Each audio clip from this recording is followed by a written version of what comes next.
I want to say there's less pressure, and there's more camaraderie. Do you feel you have to carry the Iron Man movies in a way that you don't when there's lots of them? It just comes down, it's just a matter of schedule. I mean, you know, when you're in every shot of something, you know what I mean? Well, it's kind of like doing your own show. You know what I mean? It's not like someone saying, hey, I'll do the next interview, but you're not responsible for the narrative of the whole thing, so it's kind of great. And I genuinely like all the other folks, so that helps. Were you a superhero fan as a child or as a teenager, or? I suppose as a Westerner, as an American, it's just so part of the kind of kid culture, you know. I wasn't like a nerd about it or anything, you know, but I'm definitely you know, all the old TV stuff and the comic book stuff has influenced me. Iron Man is such a different superhero, though, isn't he? In that he's self-made, Sure. he's arrogant in a very appealing way. Right. Was that what you brought to it, or was that there?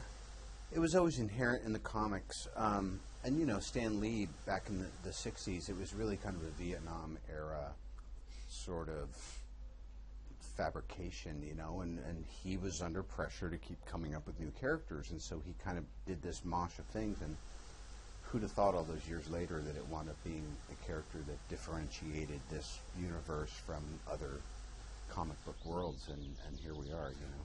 What difference do you think it makes that he's a self-made superhero?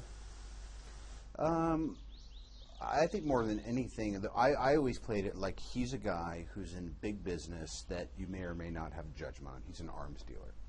And the metaphoric significance of having a piece of shrapnel from one of your own warheads blow up, and then you actually have to build something to save your own life. I always thought that to me is just, it's kind of a new myth. Could you explain the idea behind Ultron? I mean, what is the real fear here? In Tony's mind,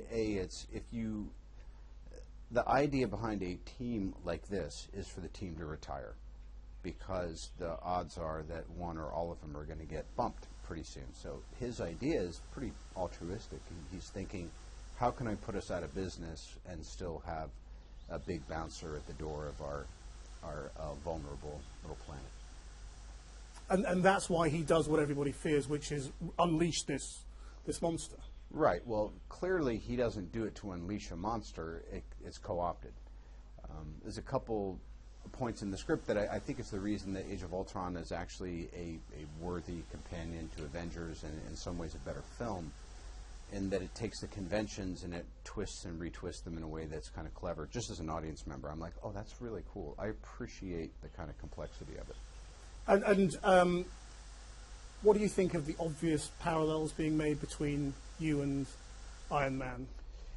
At this point, it's natural, but if you'd asked me in the first Iron Man, I'd be like, "That's me." And now I've realized that of course it's not. You know,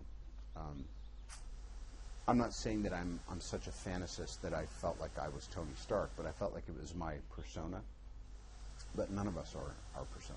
But he's becoming a much more likable character as well, isn't he? I suppose a better so. man. Yeah, he's becoming a better guy. In a way that you are as well, I suppose. Sure. I mean, what I'd really like to ask you about a quote you gave to the New York Times, and I don't want to pry, so if you don't want to talk about it, that's fine. But what you said to the New York Times once was, it was after your incarceration, and you said you can't go from a $2,000 a night hotel suite to a penitentiary and understand it and come out a liberal.